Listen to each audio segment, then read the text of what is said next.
Hi, I'm Don, your sales consultant here at Community Ford of Mooresville. We're going to take a look at the engine on the 2008 GMC Canyon. Just going to kind of do a quick look at it. You see, it looks like brand new battery.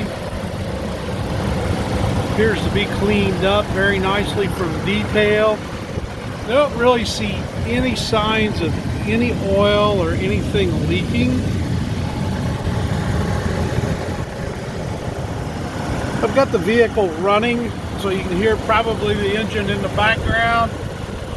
Runs very good, drives good. Try to give a little different shot of everything on the engine and motor.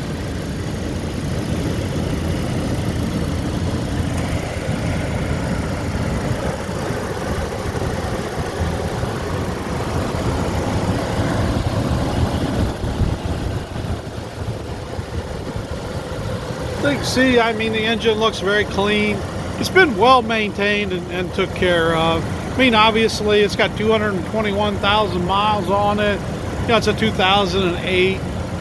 You know, so everything's probably not perfect, but it's in excellent shape.